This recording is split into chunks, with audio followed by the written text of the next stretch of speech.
Welcome everyone to this Lifebox virtual. Bienvenue à tous et à toutes à cette réunion débat sur les résultats Clean Cut, l'une des voies de la réussite. Je m'appelle Senaïd Beteux.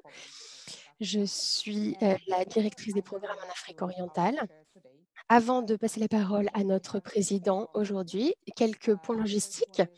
Premièrement, cette séance sera comprise d'un panel de discussion de 50 minutes, ensuite 30 minutes de questions-réponses de la part de nos participants. Si vous avez des questions, n'hésitez pas à les écrire dans la boîte de discussion Zoom et nos membres du panel y répondront à travers toute la session. Il y aura de l'interprétation en français et en espagnol. Pour écouter cet événement en français ou en espagnol, sélectionnez la langue sur l'icône du petit globe sur votre écran. Si vous avez des difficultés à nous écouter, n'hésitez pas à nous le faire savoir dans la boîte de discussion. Donc, cet événement sera enregistré en anglais, en français, en espagnol. Il sera posté en ligne et nous vous l'enverrons par email avec toutes les ressources. J'ai maintenant le plaisir de présenter notre président, le Dr Berry. Il est le membre conseiller du conseil de gouvernance monde de Lifebox, un conseiller stratégique auprès du médecin en chef. Il est également le directeur adjoint de Ariane Labs en 2012 aux côtés de Atul Gawande. Il a cofondé Ariane Labs et a été médecin en chef les 5 premières années. Il a également créé la plateforme de mise en œuvre du Lagoon et a été son directeur. Il a commencé à travailler avec le Dr Gawande en 2005 et a commencé à travailler comme directeur du Boston Project de l'OMS et de son programme Sauver des vies grâce à une chirurgie plus sûre pour épargner des vies. Le docteur Berry est un chirurgien cardiothoracique à la retraite. Merci de présider cet événement. Vous avez la parole. Merci beaucoup, Senaï. J'ai le privilège de présider cette séance et de vous accueillir tous aujourd'hui pendant un peu plus d'1 heure. Nous allons parler de choses capitales, tout particulièrement étant donné la situation actuelle que je viens d'ailleurs de me rappeler du fait de toutes les… en voyant justement toutes vos images chez vous, alors que je n'avais jamais vu ça avant, par le passé. Aujourd'hui, nous allons parler de Lifebox et surtout de Clean Cut. Chez Lifebox, j'ai travaillé également sur ce projet et j'ai travaillé à l'OMS.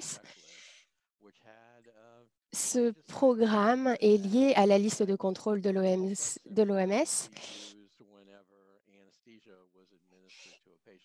qui avait trait à l'anesthésie administrée aux patients. Et nous sommes aperçus qu'il y avait des lacunes. On leur demandait d'utiliser un certain équipement qui n'existait pas dans différentes parties du monde. Et donc, il a fallu mettre en place ce programme via Lifebox pour combler ces lacunes à travers le monde, pour améliorer les soins chirurgicaux, les soins anesthésiques. Et Clean Cut, justement, est né de ce constat. La liste de contrôle de l'OMS, lorsque nous l'avons créée, je m'en souviens, Dr Gawande et moi-même, nous sommes entretenus à Genève. Et d'ailleurs, M. Weiser faisait partie de la discussion. Nous avons parlé d'une seule liste de contrôle. Et celle-ci est née de notre travail et qui est née justement de l'idée d'antibiotiques de prévention des infections chirurgicales. Donc l'idée que nous avons eue, c'était de mettre sur pied quelque chose qui était plus complexe que quelque chose d'unique, mais quelque chose qui pouvait aider à améliorer la sécurité chirurgicale à l'échelle internationale. Et c'est ainsi qu'est né Clean Cut il y a quelques années. Ça a été un effort de la part de Lifebox pour réduire les infections de sites opératoires, les ISO. Et nous sommes aperçus qu'il fallait améliorer la mise en œuvre de cette liste de contrôle. Et donc, c'est de cela que nous allons parler aujourd'hui. Vous allez entendre les témoignages de personnes sur le terrain qui ont l'expérience du programme Clean Cut. Ils vont nous expliquer ce qu'ils ont accompli et où en est ce programme à l'heure actuelle, car c'est un travail merveilleux. Est-ce que le docteur Hassan Mohamed nous a rejoints ou pas encore? Not yet, but hopefully he will be Pas with us. encore, nous espérons qu'il nous rejoindra bientôt. Donc, étant donné que nous n'avons que peu de temps, nous allons euh, passer à autre chose, mais nous lui redonnerons la parole dès qu'il nous aura rejoints. Donc, j'ai l'honneur de l'accueillir parmi nous aujourd'hui. Il est spécialiste de la santé publique au ministère fédéral éthiopien de la santé, à la qualité des services de santé. Il a travaillé comme conseiller auprès du ministère sur les partenariats publics-privés et il est également un agent du programme national pour renforcer le système de santé auprès de l'OMS. Slide suivante, s'il vous plaît. Voici mon ami, le professeur ABB. Je ne l'ai jamais rencontré en personne, mais je suis ravie de m'entretenir avec lui virtuellement. Il est chirurgien généraliste et thoracique, doyen et vice-recteur adjoint des affaires académiques et de recherche à l'Université Global Health Equity au Rwanda. Il est conseiller principal auprès du ministère fédéral éthiopien de la Santé et contribue au programme Sauver des vies grâce à la chirurgie sûre. Je suis ravie de vous accueillir, docteur. Jared Forrester, il est j'ai eu le plaisir de pouvoir voir Jared évoluer durant sa carrière. Il vient de terminer son internat chirurgical et il va bientôt pénétrer dans le monde réel en tant que chirurgien généraliste. Il est résident à Stanford University. Vient de faire un internat de 2 ans en Éthiopie avec Lifebox. Il est l'auteur principal de l'article qui vient d'être publié dans le British Journal of Surgery sur les résultats du programme Clean Cut. Le docteur Netnell, je suis désolée, je suis sûre que je ne vais pas bien prononcer son nom de famille, Gebeyehu, a énormément d'expérience en tant que responsable des salles d'opération, des blocs opératoires à Saint Peters, notamment à Addis Abeba, là où Clean Cut a été le projet pilote. Il est membre de Lifebox et il continue de travailler comme conseiller adjoint des services cliniques à Saint Peters. Dr Tito Negusimamo est une professeure agrégée en chirurgie pédiatrique et chirurgienne pédiatrique et générale consultante avec beaucoup d'expérience à l'hôpital Tikur Bessa Specialized Hospital. Elle a travaillé sur la mise en place du programme Clean Cut et vient d'être nommée la directrice clinique monde de Lifebox. Nicole Starr, avec qui j'ai eu le plaisir de travailler à plusieurs reprises, est membre éminent de Lifebox, résidente en chirurgie générale à l'Université de Californie à San Francisco. Elle est basée à Addis Abeba en Éthiopie. Elle travaille sur le développement et la mise en place du programme Clean Cut. Je suis ravie de vous accueillir aujourd'hui. Le docteur Weiser, Thomas Weiser, est un vieil ami à moi. Je l'ai rencontré pour la première fois lorsqu'il était résident en chirurgie générale pendant son internat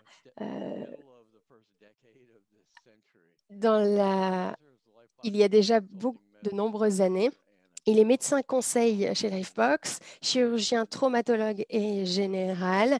Il est également chirurgien en soins intensifs et professeur agrégé en chirurgie au centre médical de l'Université de Stanford. Entre 2006 et 2009, nous avons travaillé main dans la main. Il faisait partie du programme de l'OMS, Une chirurgie plus sûre pour épargner des vies, qui a permis de développer la liste de contrôle de sécurité chirurgicale, SSC. Je ne pourrais oublier nos partenaires avec lesquels nous avons travaillé en étroite collaboration pour mettre sur pied et pour accomplir tout ce travail qui a permis de faire voir le jour au programme CleanCut, Assist International, la GE Foundation et Safe Surgery 2020.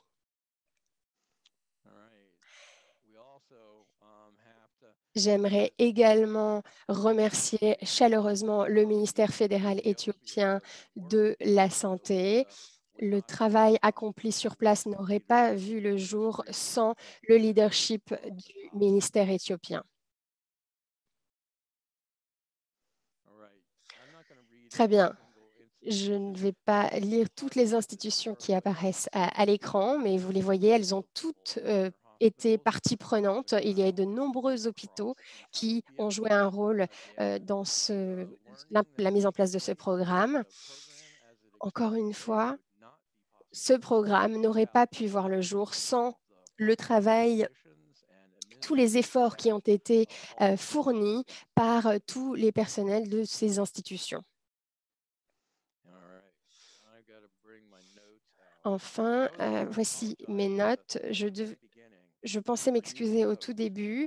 J'allais vous dire que j'utilisais des notes, mais étant donné que j'ai contribué à la liste de contrôle de l'OMS, je ne vais pas m'excuser. J'ai juste peur d'oublier quelque chose. Donc parfois, vous me verrez jouer avec mes notes, mais en tout cas, je ne vais pas être embarrassée. Alors qu'en temps normal, ce serait le cas, mais cette conversation aujourd'hui est trop importante, donc je ne veux rien oublier. Cette diapositive est là pour vous rappeler que l'association euh, du- de l'Éthiopie des anesthésistes, la Société éthiopienne des anesthésiologistes, la Société chirurgique d'Éthiopie et la Société éthiopienne d'obstétriciens et de gynécologues sont également des partenaires que j'aimerais remercier.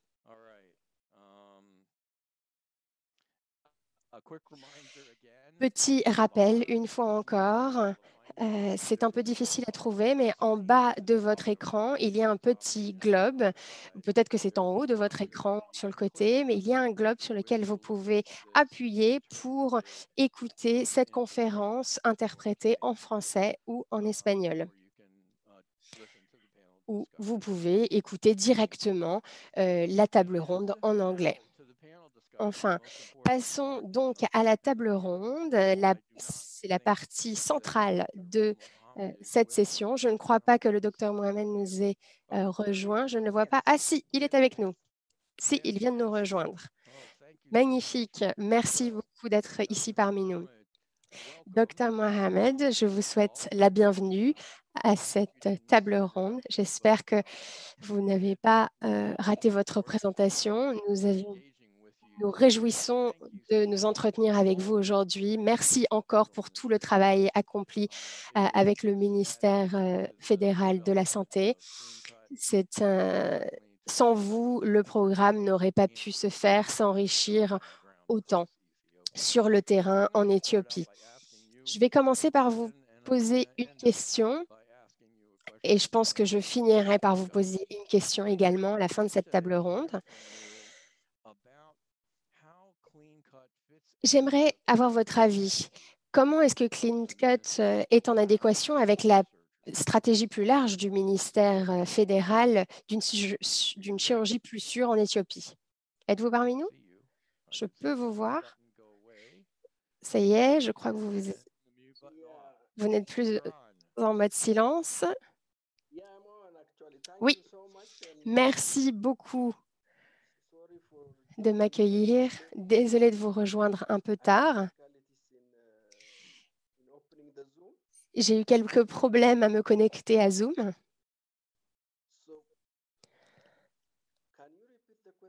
Pourriez-vous répéter la question, je vous prie?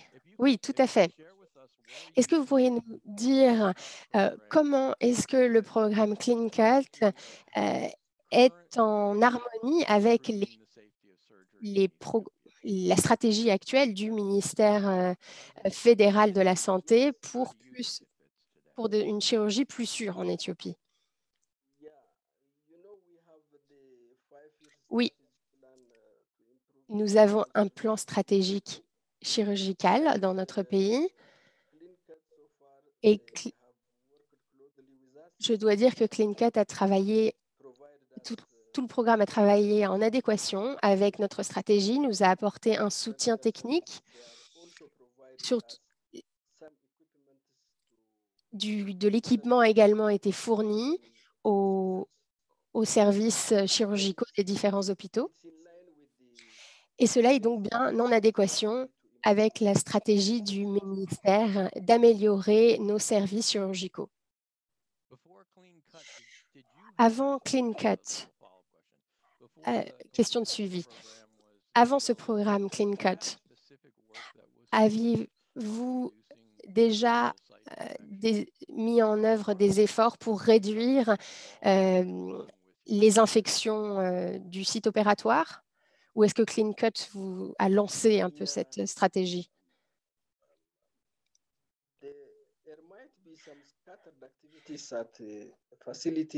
Il y avait peut-être certaines activités au niveau des différents établissements, mais en tout cas, ce n'était pas aussi bien organisé. La gestion visant à réduire les infections chirurgicales auprès des établissements n'était pas encore si bien organisée. Merci beaucoup. Je reviendrai vers vous à la fin de la table ronde. En tout cas, j'ai une question sur l'avenir. Euh, Quelle est votre vision du programme CleanCut dans les années à venir? N'y répondez pas tout de suite, nous y reviendrons par la suite. Maintenant, j'aimerais m'adresser au docteur Tom Weiser. Docteur Weiser, pouvez-vous nous parler du programme CleanCut? Le, le nom du programme, la conception de ce programme sont nés du brillant esprit du docteur Weiser et depuis, il a fallu de nombreux efforts. Mais je crois que personnellement, ce programme n'aurait pas vu le jour si cela n'avait pas été pour si Tom n'avait pas été avec nous, s'il n'avait pas été aussi dévoué. Donc Tom, pouvez-vous nous parler de ce programme un peu plus en détail? Merci beaucoup, Bill. Vous êtes bien trop gentil avec moi. Beaucoup de personnes ont pris part à ce projet. Je ne suis qu'une personne parmi tant d'autres. Et c'est un programme incroyable. CleanCut est né du travail de Lifebox qui reconnaissait que nous avions cet outil incroyable, la liste de contrôle, et qui permettrait de réduire les complications et la mortalité chirurgicale. Mais le problème était la mise en place. Et il y avait beaucoup de points sur cette liste de contrôle qui étaient des normes très concrètes de soins, mais qui n'avaient pas des mécanismes très clairs de mise en place et de conformité. Par exemple, le timing approprié de l'administration des antibiotiques, ça paraît très simple comme ça, de le mettre sur une liste de contrôle, mais c'est très difficile à mettre en place, tout particulièrement si les processus de soins ne sont pas bien organisés, pour de nombreuses raisons d'ailleurs. Donc, l'une des raisons qui ont mené au programme CleanCut était que nous voulions développer un mécanisme pour aider et accompagner le personnel soignant à mettre en place les points de la liste de contrôle. Nous sommes intéressés aux infections du site opératoire. Pourquoi? Parce que ces infections sont l'une des causes principales de la mortalité chirurgicale. La prévention des infections chirurgicales est un pilier de la chirurgie depuis que la chirurgie existe. Et pouvoir contrôler, réduire le taux d'infection contribuent de façon majeure à la chirurgie que nous connaissons de nos jours. Et nous avons reconnu qu'il fallait réduire ce taux d'infection et il fallait des activités coordonnées à travers l'environnement chirurgical, savoir utiliser les bons médicaments, les techniques antiseptiques, bien décontaminer la peau, le décompte systématique de gaz, d'écouvillons, la stérilisation du champ opératoire, des instruments et le travail de coordination entre les différentes équipes. Nous avons développé ce programme qui permettait d'identifier 6 éléments essentiels, 6 normes essentielles pour réduire les infections et qu'on pouvait appliquer partout à travers le monde. Donc 6 facteurs essentiels. Nous allons en parler davantage dans les minutes à venir. Dr Forrester va vous en parler, mais vous les rappelez, donc l'antiseptique approprié de la peau, la stérilité appropriée des instruments, le maintien d'un champ stérile pendant la chirurgie, le timing approprié des antibiotiques, le décompte systématique des écouvillons et gaz et l'utilisation systématique de la liste de contrôle. Ce travail que nous accomplissons depuis 10 à 15 ans a évolué pour donner suite au programme CleanCut. Merci Tom.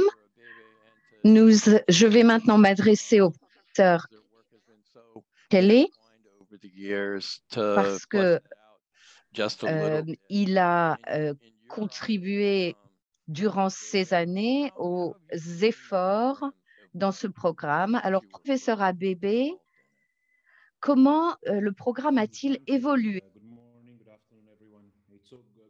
Bonjour à tous, merci de m'avoir invité.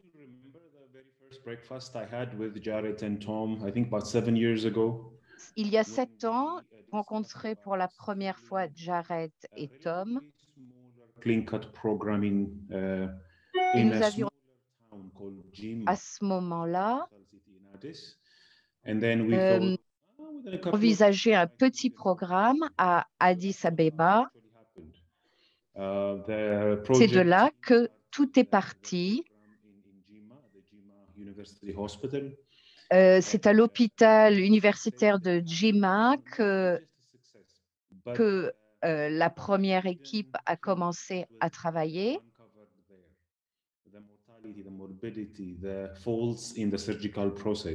C'est parti également de la constatation de taux de mortalité et de morbidité élevés. Nous avons donc pensé à l'époque que le pays pourrait bénéficier largement d'un programme dans ce domaine.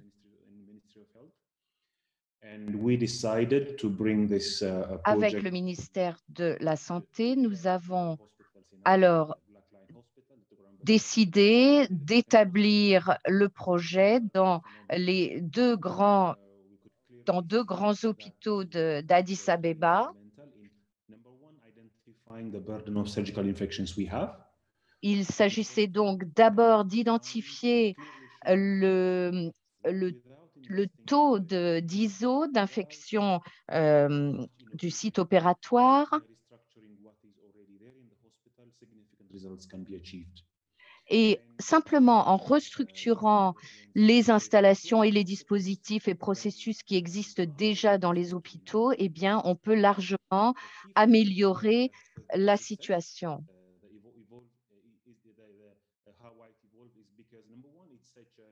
Les facteurs de succès sont que ces travaux sont absolument essentiels, représentent un tournant dans le domaine et ont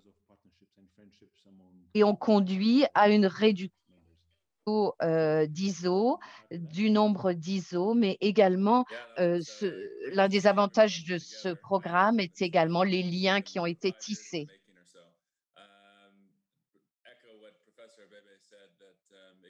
Je voudrais simplement faire l'écho de ce qu'a dit le professeur Abebe à partir de de ce départ a largement évolué, mais de nombreux défis se sont présentés également. Nous avons tiré de nombreuses leçons de ce travail, y compris des d'ordre politique, d'ordre stratégique dans les hôpitaux dans lesquels nous avons travaillé. Nous avons tiré des leçons sur la meilleure façon de mettre en œuvre les programmes pour qu'il y ait des changements effectifs dans ces hôpitaux. Professeur Abebe, avant de vous laisser vous reposer, pourriez-vous nous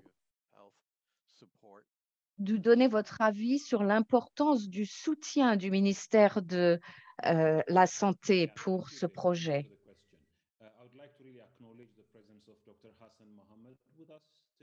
Également remercier le docteur Hassan Mohamed qui est parmi nous aujourd'hui.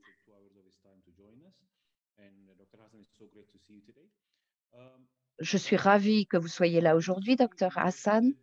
Le ministère a donné une orientation et une leadership, une direction au programme. Il a reconnu que c'était un projet très positif à mettre en œuvre en Éthiopie. Il a permis d'organiser des réunions régulières, de réunir les équipes des différents hôpitaux. Donc, c'est le ministère qui a coordonné et je crois que sans le ministère, nous n'aurions pas pu aboutir comme nous l'avons fait. Il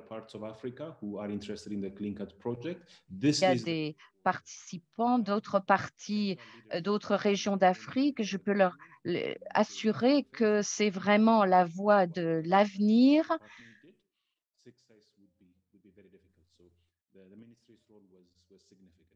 Donc, le rôle du ministère, encore une fois, a été absolument primordial.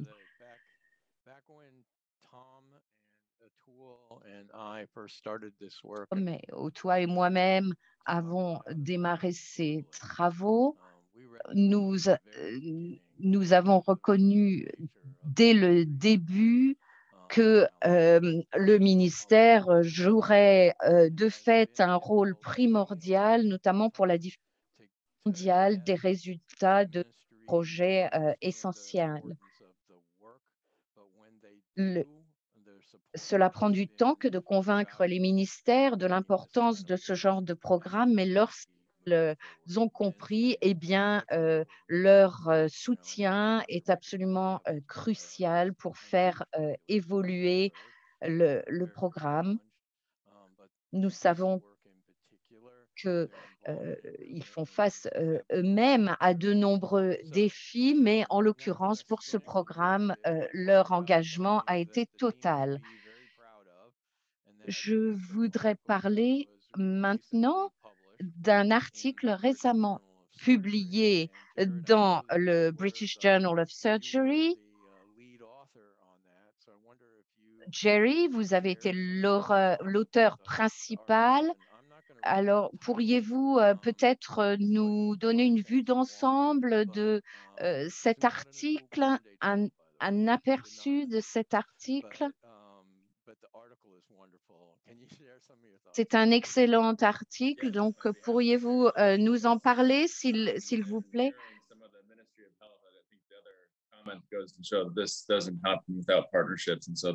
People you're seeing on the screen today, importantly, Prof. Abebe, Dr. Tetana, Dr. Tom, of course, Nicole on the ground, and Dr. Les personnes que vous voyez sur l'écran, sur vos écrans aujourd'hui, ont tous apporté une contribution importante. Je ne veux pas vous ennuyer avec trop de détails techniques à partir des diapositives.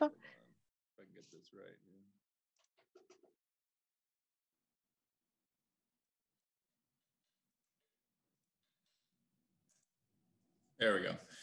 So this is looking at our clean cut results from our first 5 hospitals. Voici donc les résultats des premiers des études effectuées dans les hôpitaux en Éthiopie et les 5 indicateurs, facteurs d'infection figurent ici sur cette diapositive.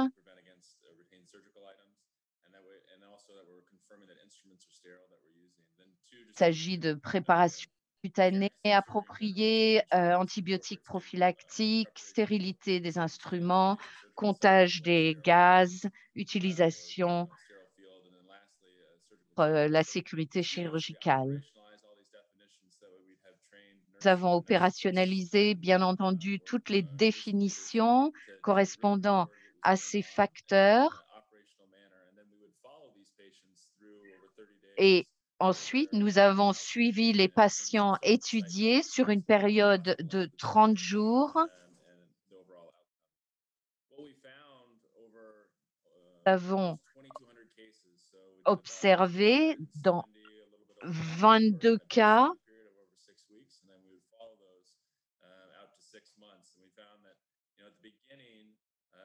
nous avons observé que sur ces 6 indicateurs, le résultat était de 2,9 sur 6.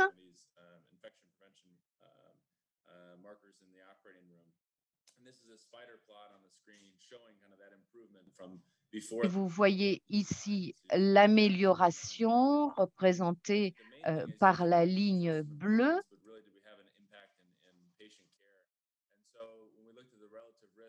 Ce qui nous intéressait aussi, c'était l'impact au niveau des soins et nous avons constaté une réduction de 35% des risques d'infection post-opérative.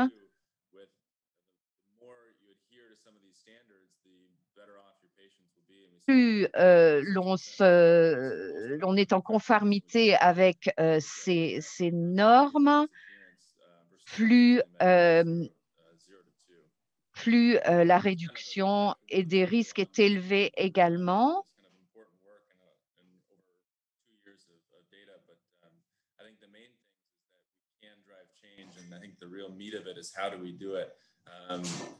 Il est bien évident que ces résultats nous montrent que nous pouvons conduire des changements à partir de ce programme. Nous pouvons aussi le faire évoluer dans le temps.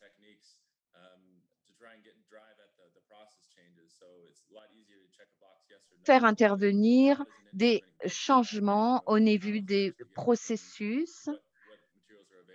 Comment apporter ces processus plus sûrs dans les blocs opératoires? Nous en sommes au stade où nous envisageons les améliorations qui peuvent être apportées et la façon de rendre les améliorations pérennes dans les services. Merci, Jared. Nous pourrons revenir aux détails un peu plus tard s'il y a des personnes intéressées, mais pour le moment, nous allons poursuivre.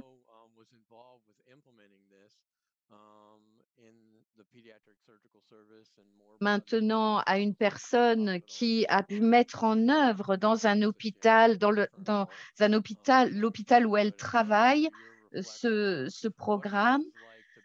Donc, docteur Mamo,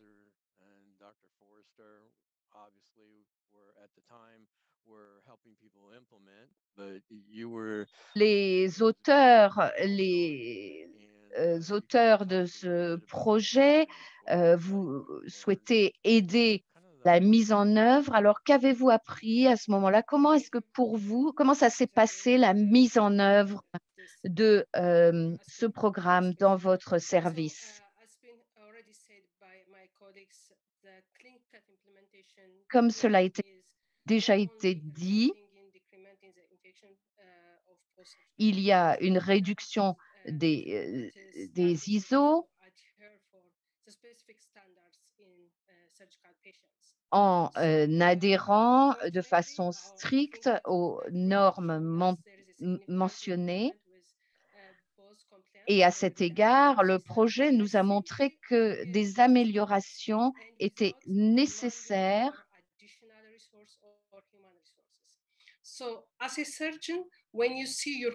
En tant que chirurgien, lorsque l'on constate qu'il y a des complications pour un patient, eh bien, c'est vraiment très désolant. Donc moi, pour ma part, j'ai été très heureuse de voir que ces processus pouvaient être suivis et améliorer la situation de mes patients.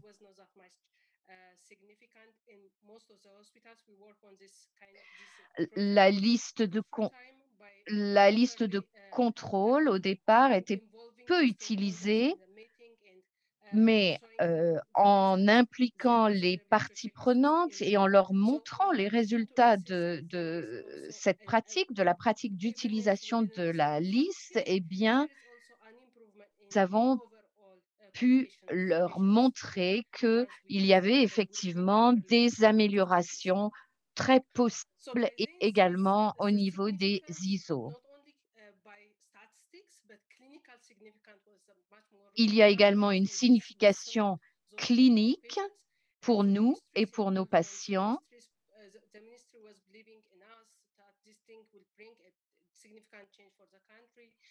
Et le ministère était convaincu également que ce projet pourrait permettre d'améliorer la situation au niveau du pays. C'est ce que nous avons constaté dans nos hôpitaux.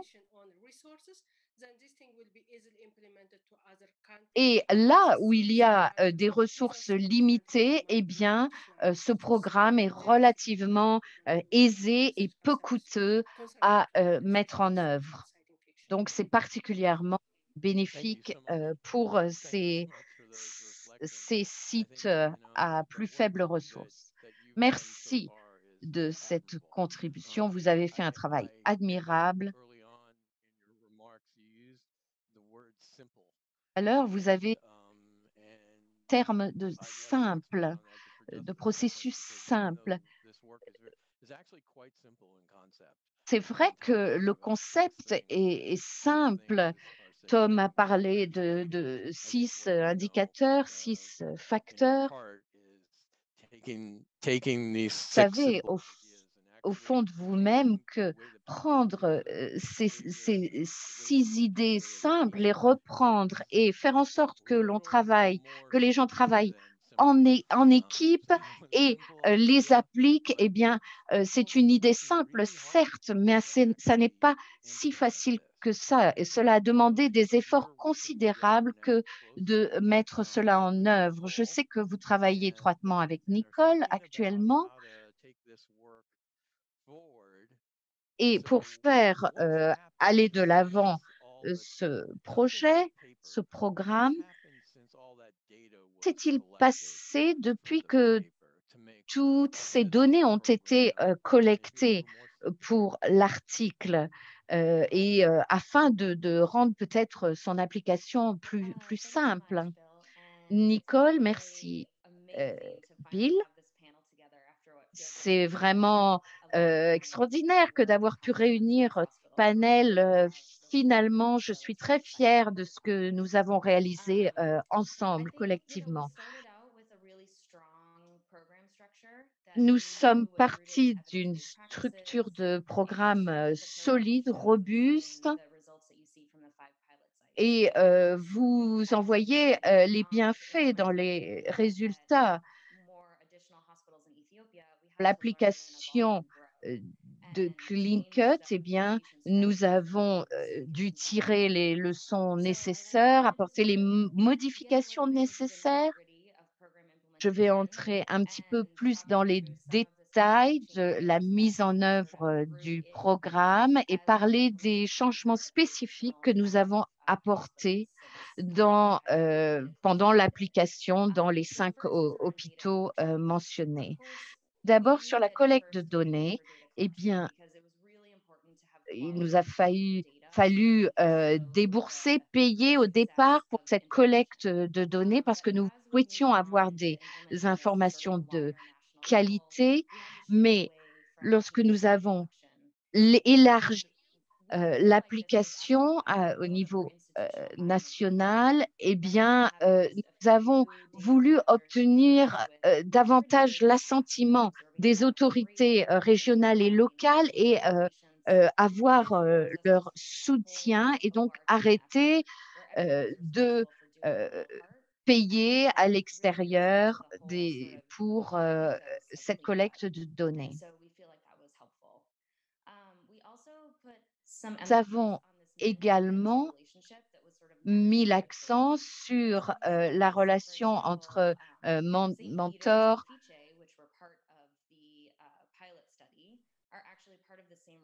et personnes assistées. Il y a eu une étude pilote qui a permis à certaines personnes, à une personne d'être mentor, d'être le soutien, d'assister aux différentes réunions. Et nous avons également mis l'accent sur les blocs opératoires.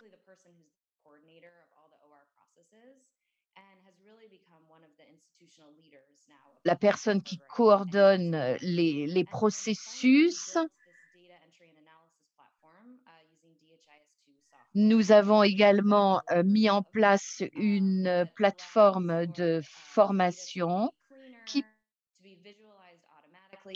permet de faire en sorte que les données soient présentées de façon plus claire, de façon plus directe. Voilà donc certains des changements spécifiques que nous avons apportés. Merci, Nicole.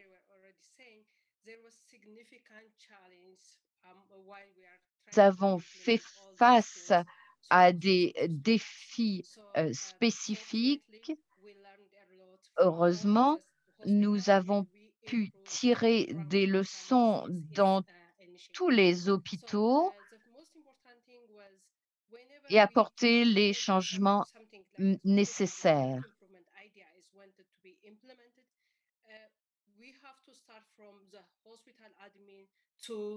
Il nous faut partir, bien entendu, de l'administration hospitalière et il faut que nous ayons son assentiment, son soutien. Sinon, eh bien, la mise en œuvre est très difficile.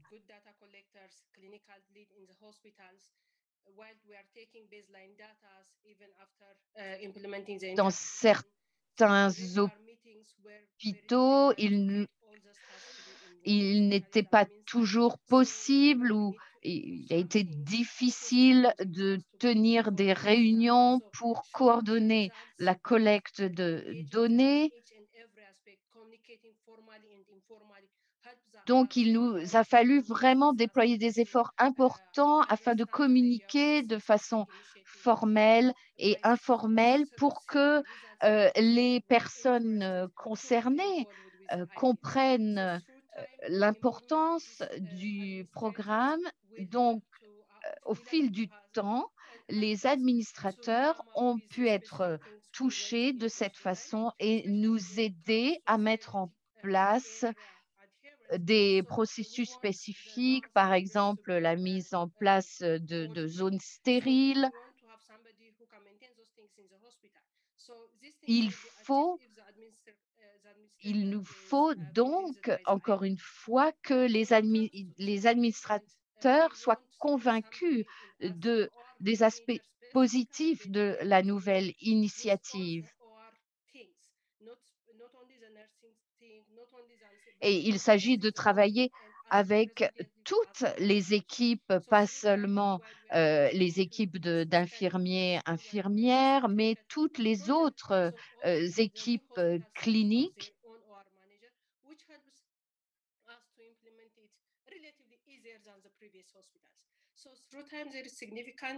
Donc, au fil du temps, nous avons pu apporter des changements et ce sont les 5 premiers hôpitaux, l'application dans les 5 premiers hôpitaux qui nous a permis de progresser ensuite plus rapidement dans les autres. Merci. Dr. Neo, c'est que vous avez beaucoup d'expérience de travail de collaboration avec ces services dont vous avez parlé. Et moi-même, j'ai une expérience de la mise en œuvre de l'application dans le domaine de la liste de contrôle et je sais que c'est difficile. Est-ce que vous pourriez nous dire, est-ce que vous pourriez partager votre idée maintenant sur la meilleure façon de faire en sorte que l'idée se concrétise sur le terrain?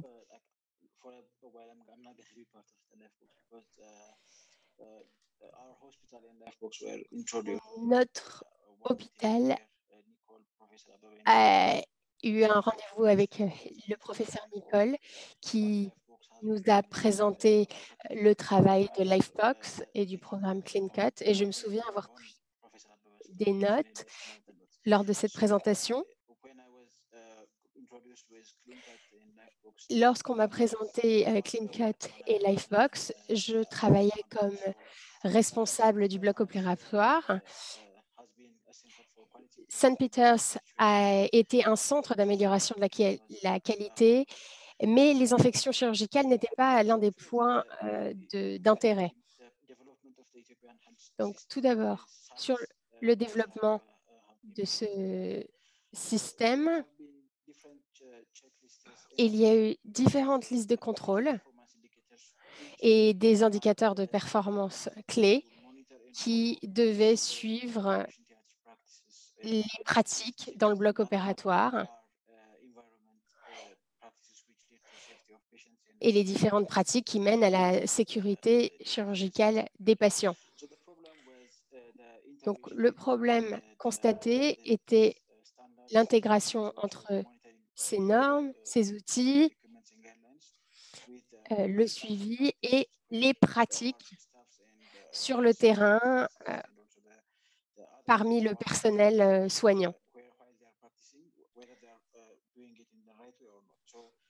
On ne savait pas il fallait suivre s'il suivait bien les pratiques ou non. Donc, j'ai rencontré beaucoup de problèmes, notamment en matière d'infection chirurgicale. Ça a été dur de signaler, de suivre la liste de contrôle point par point.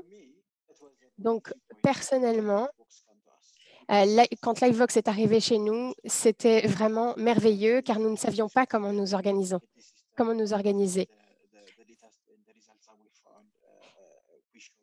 Et on nous a montré comment justement suivre les choses. Et cela nous a montré que les documents sont organisés d'une telle façon qu'il faut l'appliquer sur le terrain.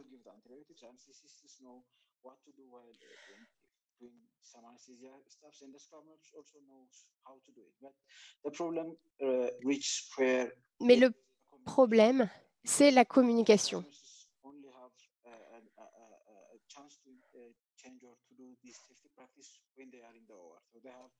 Parfois, le personnel médical opère, mais ne sait pas du tout comment les instruments ont été stérilisés, décontaminés, etc.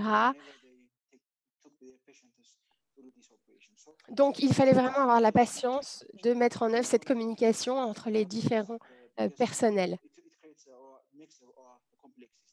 Et cela, c'est vrai que l'environnement du bloc opératoire est compliqué. Et donc, j'ai présenté cette idée, ce programme, et ça a rendu les choses plus simples, plus claires. Une fois que nous avions la cartographie des processus, eh bien, tout cela a été plus simple pour moi à mettre en œuvre. Et c'est à ce moment-là que je suis passée de responsable de bloc opératoire à responsable du service de chirurgie. Normalement, l'infirmier en chef s'occupe du milieu du bloc opératoire et Mais donc, nous n'avons plus aucun contrôle sur le reste de l'environnement. Et donc, nous avons incorporé les, les infirmiers, les chirurgiens, le personnel administratif dans l'amélioration de la qualité, etc. Donc, le résultat, cela a aidé au suivi des pratiques. L'idée fondamentale, l'outil fondamental que nous avons mis en place pour nous conformer aux pratiques opératoires est de suivre cette liste de contrôle.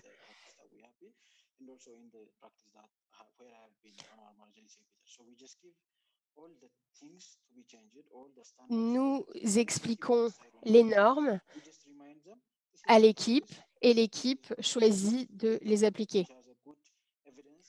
Ainsi, ils ont les preuves que l'on peut réduire les infections du site opératoire, les complications chirurgicales, etc. Donc, on leur rappelle les normes et on leur demande comment pensez-vous que cela va aider votre pratique.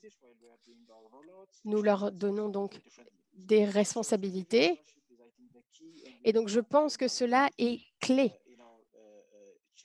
pour améliorer la qualité et pour les impliquer dans ce programme pendant les 6 mois, donc toute la durée de ce programme.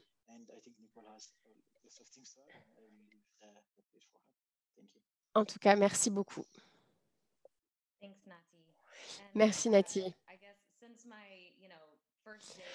Depuis mon premier jour en Éthiopie, nous avons travaillé ensemble main dans la main, donc nous sommes passés par vraiment de nombreux défis et de nombreuses réussites ensemble. Je suis tout à fait d'accord avec ce qui vient d'être dit. J'aimerais souligner cette notion de changement culturel finalement. Cela est difficile à mesurer, c'est imperceptible et de pouvoir observer cette transition lorsqu'on met en place CleanCut. Mais je crois que Nati, Jahed seront d'accord avec moi. Lorsqu'on commence à mettre en place ce programme dans un hôpital, c'est un défi. On remet en question les données, on se tape la tête contre les murs, on essaye de montrer où se trouvent les lacunes, quels changements doivent être opérés. Et donc, on essaye de faire avancer les choses et sans que rien ne se passe. Et puis, d'un coup, on observe cette transition, ce changement culturel au sein de l'hôpital. Et soudain, l'équipe hospitalière commence à poser de plus en plus de questions. Ils demandent à voir leurs propres données, ils changent leur façon de voir les choses. Et c'est un moment merveilleux à observer car on voit que le programme a finalement pris le dessus et qu'il pourra ainsi devenir pérenne.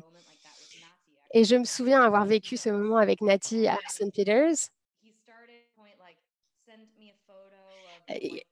Quelqu'un nous a dit envoyez-moi une photo du tableau blanc, tableau de conférence, et parce que justement cette personne voulait vraiment avoir tout sous la main. Il voulait timer combien de minutes cela prenait de nettoyer tel et tel instrument. Et lorsque j'ai vu Nati proposer plein d'idées pour mettre en place ce changement, je savais que ce programme allait être pérenne à St. Peter's.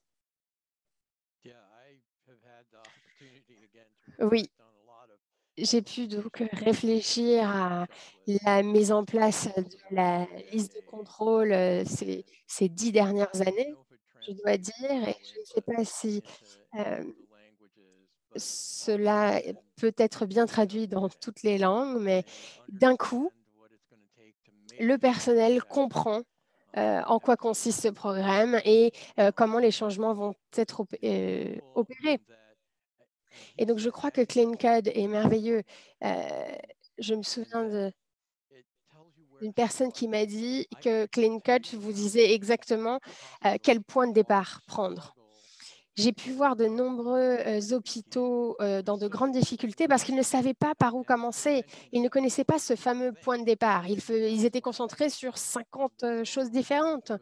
Et donc, ils étaient tellement dépassés par toutes ces choses à faire, à réparer, qu'ils étaient finalement totalement sclérosés. Le programme Clean Cut donne un point de départ.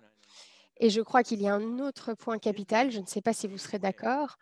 Le Clean Cut vous donne une façon, une voie d'amélioration. À Saint-Peter, c'était peut-être une autre voie différente d'un autre hôpital. Chaque hôpital peut avoir sa propre voie, mais au moins, Clean Cut vous donne une voie à suivre. Et comme vous disiez, Nicole, soudain, on arrive dans un hôpital et on observe le changement à l'œuvre. Et quand je demandais quels étaient les plus grands défis, personnellement, je crois que le plus grand défi est le suivant, réfléchissez-y, à savoir faire en sorte que ce programme soit pérenne et qu'il continue. Une fois que les 6 mois du programme sont révolus, si je me rends à Saint Peter's dans 6 ans, est-ce que je vais voir un poster de Clean Cut ou de la liste de contrôle de l'OMS complètement poussiéreuse, etc. Ou est-ce que je verrai encore ces changements s'opérer au quotidien? J'entends beaucoup parler de durabilité, ça me rend un peu, ça me donne envie de me tirer les cheveux. Mais comment fait-on pour continuer à avancer, pour perpétuer les choses?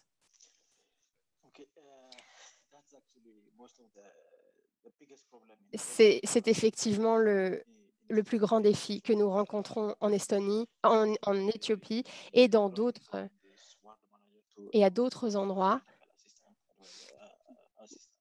auprès des responsables, des assistants médicaux, etc.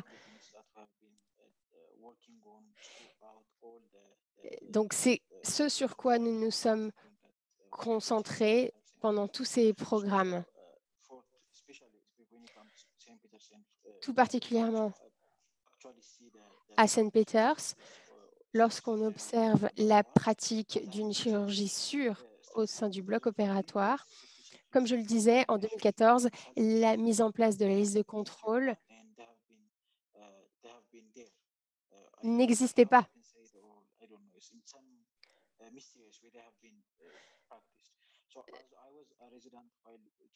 J'étais résident lorsque Jared mettait en place ce programme et je n'avais jamais encore entendu parler de cette liste de contrôle. Donc, le problème est que cette liste de contrôle a été introduite dans le système comme une obligation. Et non comme quelque chose où il fallait l'implication du personnel. Donc, comment mettre en place cette liste si on ne la comprend même pas?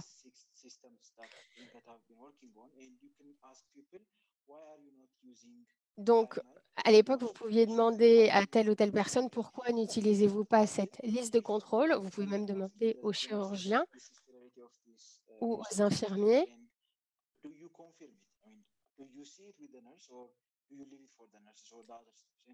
Et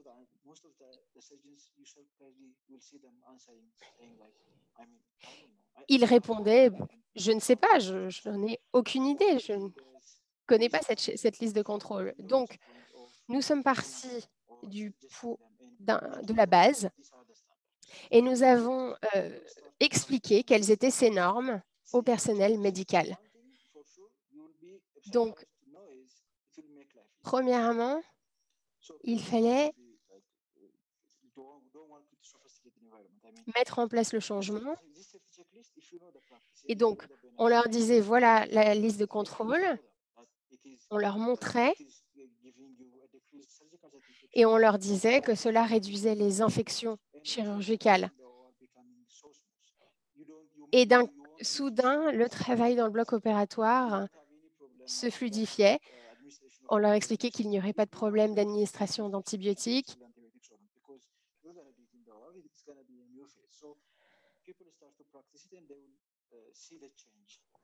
Et donc, en mettant en place cette liste de contrôle, le personnel voyait lui-même le changement au sein du bloc opératoire.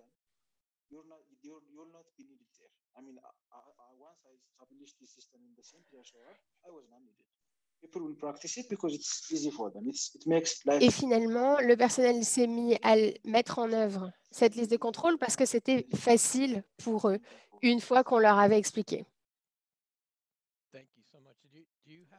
Merci beaucoup.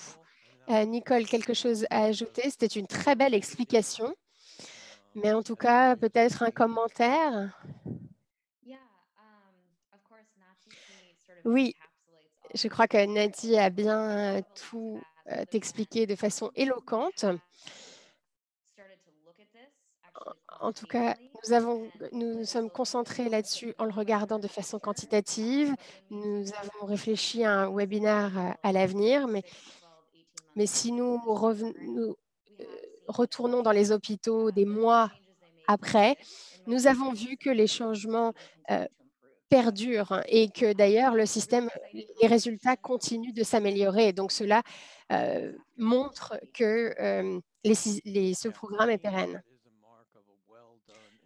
Oui, pour moi, cela prouve que la mise en place a été bien faite de la part des hôpitaux. Pouvoir retourner voir ces hôpitaux et voir que la pratique est toujours en place, cela est effectivement durable. Nous manquons de temps, donc passons à la suite. Je vous parle d'une des pièces de mon domicile. Ça fait déjà quelque temps que je ne suis pas sortie, si ce n'est pour faire des courses ou pour aller à un rendez-vous médical. Cela fait des mois que je ne suis pas sortie même. Et cette petite particule a changé ma vie, mais je crois que votre vie a également été chamboulée de façon significative. Donc, Nicole et Nadi, pouvez-vous nous dire quel a été l'impact de la COVID sur le programme Clean Cut? Est-ce que ça a rendu la mise en place plus difficile? La chirurgie continue. Les problèmes sont toujours là. Il y a toujours des infections du site opératoire. Et donc, et maintenant, il y a cette pandémie monstrueuse autour de nous. Donc, comment se porte le programme Clean Cut? Je crois que la COVID a eu un impact différent en fonction comme partout finalement. Les ressources ont dû être modifiées pour mobiliser en Éthiopie pour pouvoir lutter contre la COVID.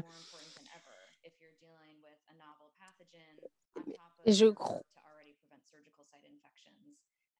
crois que l'impact a été considérable, mais certaines interventions ne sont pas urgentes ou d'autres le sont et ne doivent pas être remises à plus tard.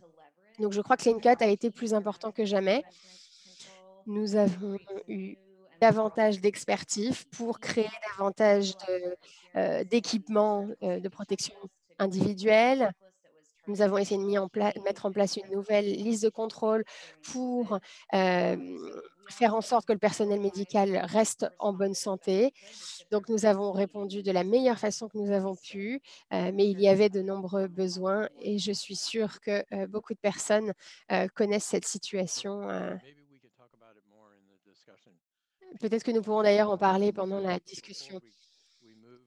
Avant de passer à la discussion, je voulais poser une question à Tido. Peut-elle nous donner son avis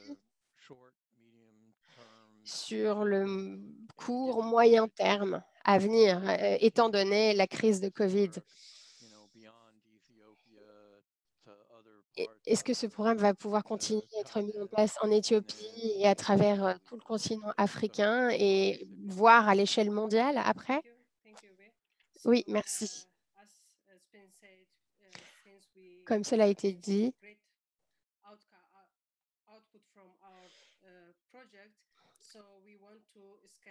Notre projet a donné de bons résultats, donc nous aimerions le mettre à l'échelle dans les pays à revenus faibles et intermédiaires pour qu'ils puissent réduire les infections du site opératoire, donc grâce à la COVID.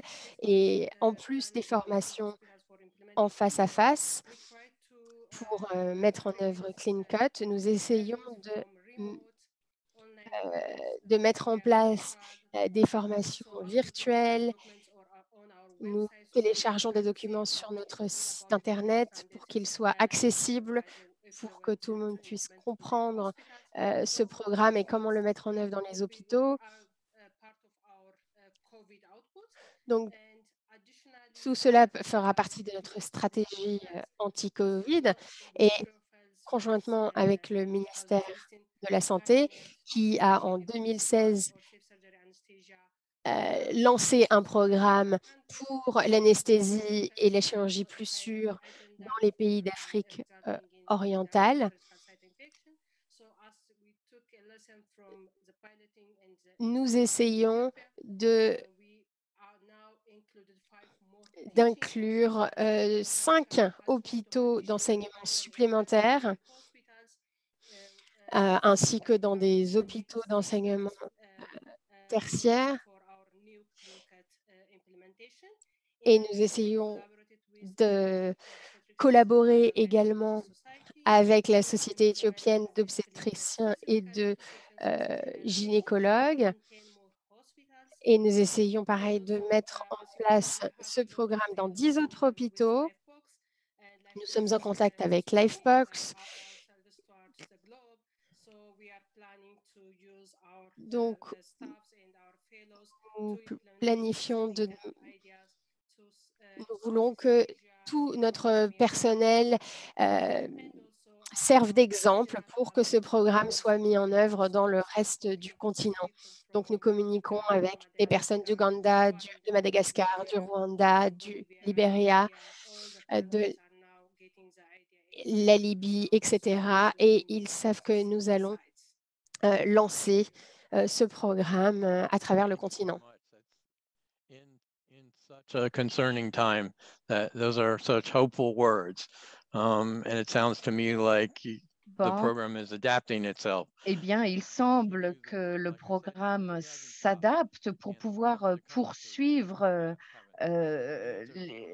son évolution. Bien sûr, tout n'a pas été interrompu. La chirurgie a toujours lieu et il faut et c'est d'autant plus important à l'heure actuelle. Une bonne partie de ces travaux nous ont permis de traiter la COVID, pas au niveau de l'infection elle-même, parce que c'est une infection différente, mais plutôt au niveau des processus et de la sécurité chirurgicale. Donc, maintenant, je me tourne à nouveau vers le docteur Mohamed. Je voudrais vous remercier à nouveau. Je sais que votre temps est précieux. Donc, merci d'avoir bien voulu vous joindre à nous et nous faire part de vos réflexions. Et au début de la séance, vous avez posé une question et cela m'amène à celle-ci. Quelle est votre vision les travaux sur la sécurité en chirurgie et en anesthésie en Éthiopie à l'avenir? Merci de m'avoir invité à cette réunion. Je voudrais d'abord répondre encore à la question posée tout à l'heure. Le gouvernement a travaillé à l'amélioration de l'accès aux soins médicaux au cours des 5-6 dernières années. Le ministère s'est penché plus précisément sur les soins chirurgicaux et élaboré un plan, une stratégie qui a identifié des domaines qui demandent de l'attention, dont l'amélioration des soins chirurgicaux. Le ministère a également mis en place une équipe responsable de l'amélioration des soins, des services en chirurgie.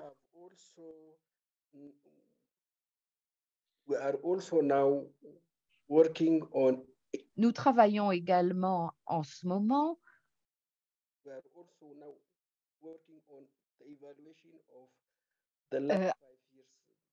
à l'évaluation du plan stratégique des 5 dernières années pour la sécurité chirurgicale, les soins en chirurgie,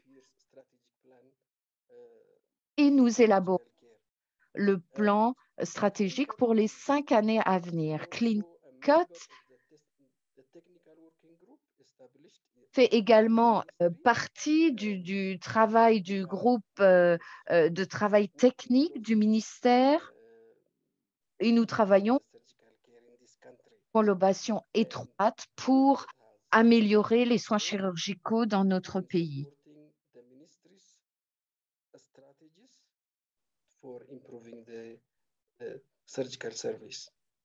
Et le ministère s'attache à soutenir les travaux de cette équipe. J'observe que apporté par le ministère et les ministres est absolument essentiel pour les hôpitaux eux-mêmes, parce que cela leur facilite la tâche, cela facilite l'accès aux ressources nécessaires pour effectuer ces travaux. Donc, le soutien ministériel, c'est quelque chose de crucial. En quelques années, Clean Cut a vraiment été au centre des stratégies pour l'amélioration des soins chirurgicaux. Il nous reste quelques minutes pour les questions du public. Je devais vous rappeler également, c'est dans mes notes, que Livebox regroupe tous les prestataires de soins médicaux du monde entier qui s'attachent à faire en sorte que les patients et les populations puissent traverser le mieux possible cette crise de la COVID, cette pandémie. Il est bien évident que cette pandémie est source de tensions, de défis pour tous ces personnels médicaux et chirurgicaux, et je crois qu'il faut le reconnaître. Bien, je dois apparemment regarder dans mon WhatsApp pour voir quelles sont les questions qui ont été posées par les participants à ce webinaire.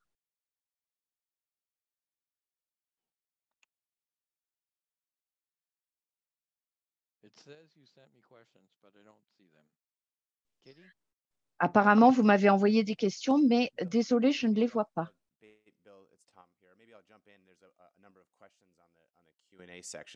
Il y a également dans la boîte Q&A, il y a un certain nombre de questions. Donc, si vous voulez bien, je vais essayer de répondre. La première, c'est une question concernant les obstacles et à l'application et le nécessaire assentiment des hôpitaux et organisations concernées. Je vais demander à Bébé et Tito de parler des changements de comportement nécessaires pour l'application dans les hôpitaux que vous connaissez, mais également dans d'autres hôpitaux. Tito, tout d'abord, oui. Je crois que c'est une très bonne question. Pour moi, le premier obstacle au changement, c'est la culture hospitalière. S'il y a des routines, des processus routiniers, eh bien, passer à de nouveaux processus, c'est très difficile de faire ce. Ça demande de la persistance, ça demande du temps et il faut également employer un langage qui peut être compris par tous.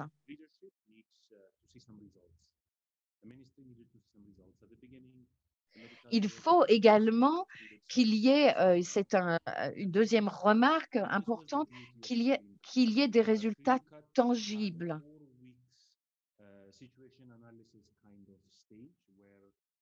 Or, Clean Cut a eu passé par un stade d'évaluation sur plusieurs semaines, 4 semaines, et les premiers résultats suite à cette étape ont pu être présentés aux administrations hospitalières et lorsque les leaders, les administrateurs peuvent constater des résultats positifs et les constater dans leurs hôpitaux même, eh bien, là, cela leur permet d'être prêts à des changements, à apporter des changements. Moi, je me suis déplacée dans différents hôpitaux. Mes collègues m'ont suivi également. Il faut donc avoir, et ça c'est ma troisième remarque, il faut qu'il y ait des champions du programme qui vont diffuser l'information.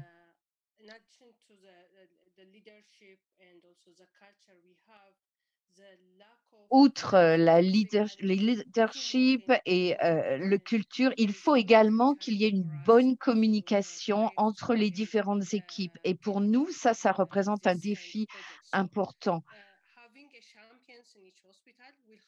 Avoir des champions du programme dans chaque hôpital va nous permettre de diffuser l'information et de remédier aux difficultés de communication entre. Donc, il nous faut rechercher les personnes qui peuvent nous aider à faire évoluer, à diffuser nos idées à toutes les différentes équipes de l'hôpital. Concerne l'esprit d'équipe, eh bien, il faut que les managers d'équipe fassent vraiment participer tous les membres des équipes et pour qu'ils aient leur assentiment et leur approbation en ce qui concerne l'application du programme. Et il faut également que le programme soit au centre de nos travaux, par exemple pendant les périodes de formation. C'est ce que certains membres des équipes ont suggéré durant l'application du programme. Je crois que vous faites des remarques tous les deux très importantes en ce qui concerne l'esprit d'équipe, la création de l'équipe, le fait de faire en sorte que l'équipe s'approprie elle-même le programme parce que l'idée d'appropriation du programme par l'ensemble des membres pour qu'ils puissent identifier les obstacles et y remédier.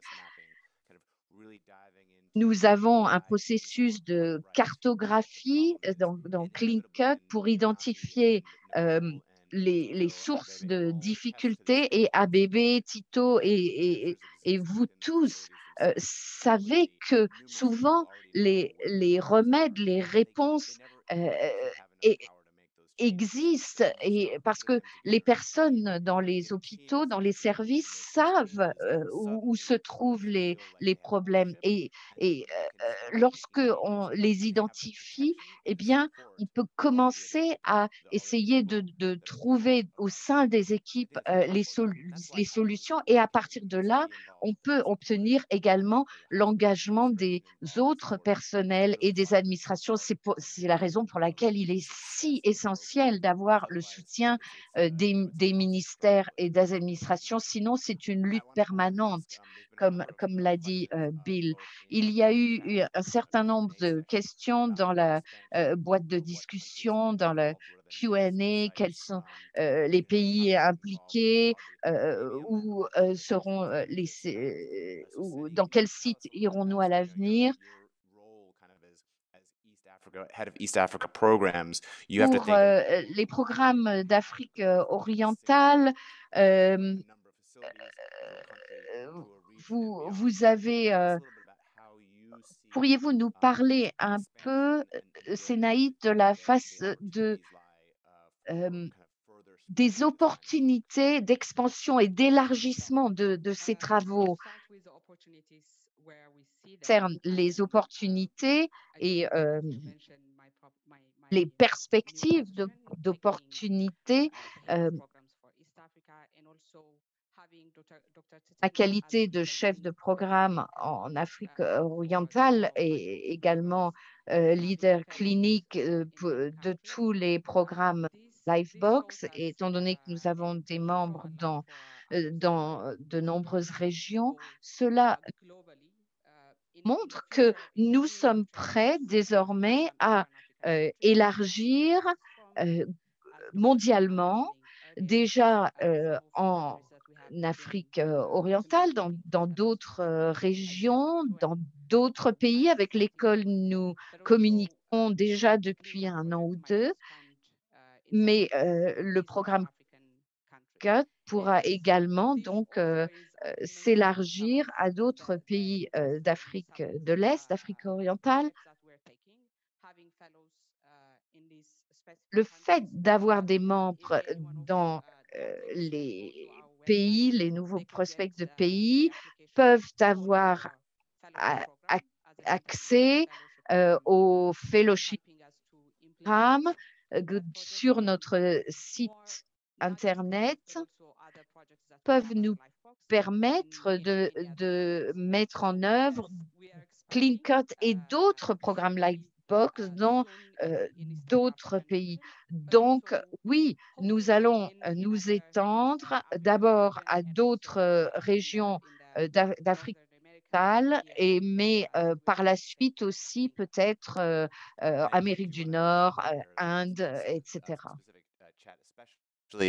In French and amongst the francophone West African colleagues and parmi les collègues d'Afrique occidentale, il y a eu également dans la boîte de discussion des discussions sur l'élargissement des programmes et la planification de programmes spécifiques à partir de CleanCut. Bill, vous aviez peut-être une autre question à poser? Non.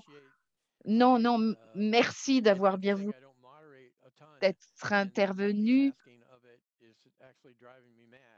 C'est très difficile que de faire tout ce qui est à faire en même temps lorsque l'on est en ligne. Et mon attention va d'abord évidemment à toutes les interventions qui ont été vraiment intéressantes. Non, merci donc encore une fois d'être intervenu et d'être passé en revue les questions. Est-ce qu'il y avait d'autres questions auxquelles qui n'ont pas de réponse?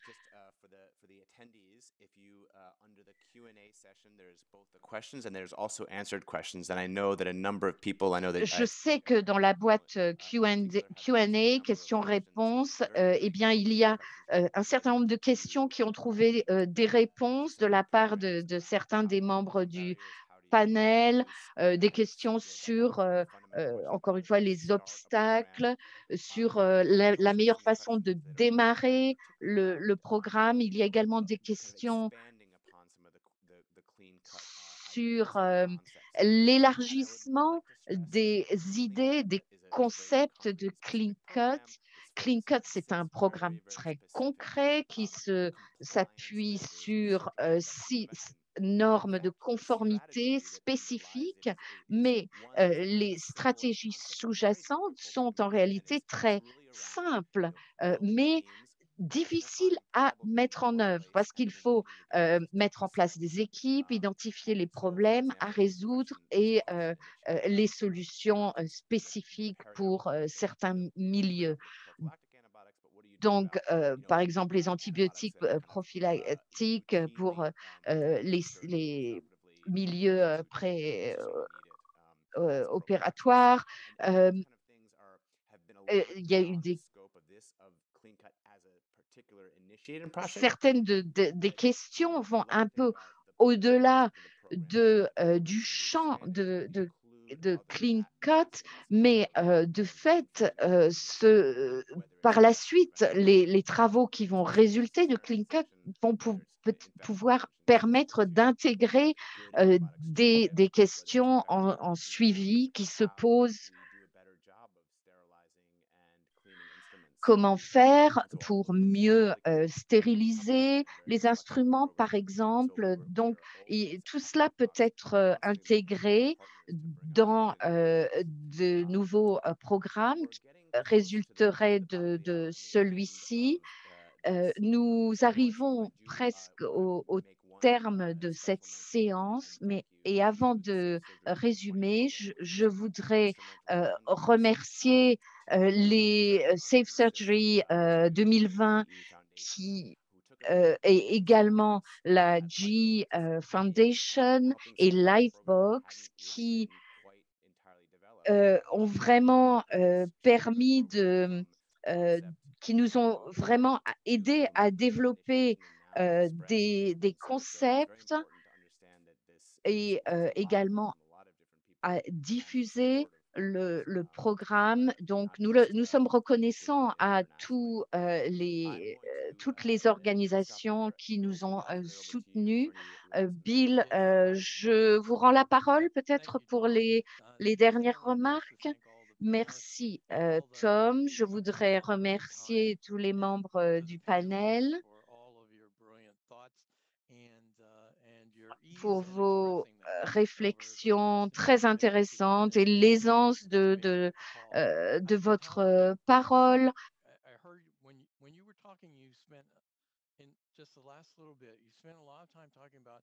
Tom, vous avez beaucoup parlé de la prévention des infections, des ISO, et ça, c'est extrêmement important. Je suis sûre que si je m'adressais à ceux qui appliquent le programme dans leurs hôpitaux, dans leur milieu, eh bien, ils ont beaucoup appris parce que les techniques de Clean Cut peuvent résoudre de très nombreuses questions parce qu'elles conduisent à une amélioration de la qualité.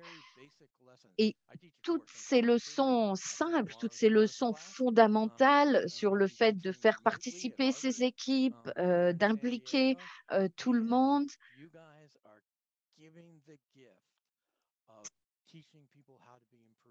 Donc, vous montrez au personnel comment être des moteurs de l'amélioration.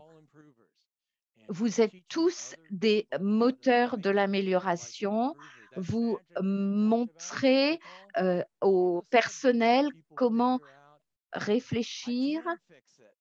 Et comme l'a dit Nicole, eh bien, tout à coup, les gens se rendent compte, les personnels se rendent compte, oui, c'est possible d'améliorer les choses, je peux le faire. Et ça, c'est vrai que ce don que vous faites, eh bien, cela modifie et dans le bon sens, cela permet d'améliorer la vie des populations une fois que c'est adopté, parce que c'est vous qui leur avez montré comment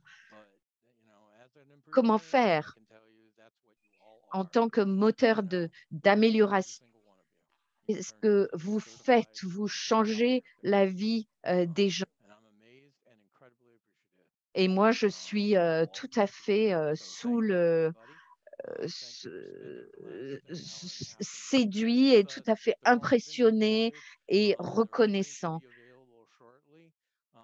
Les enregistrements seront bientôt disponibles et seront disponibles dans les différentes langues de travail. Il y a beaucoup de travail accompli pour faire vivre ces webinaires et je remercie tous les organisateurs de ce webinaire. Kitty, est-ce que nous avons terminé? Oui, merci beaucoup. Merci à tous. Good day. Au revoir.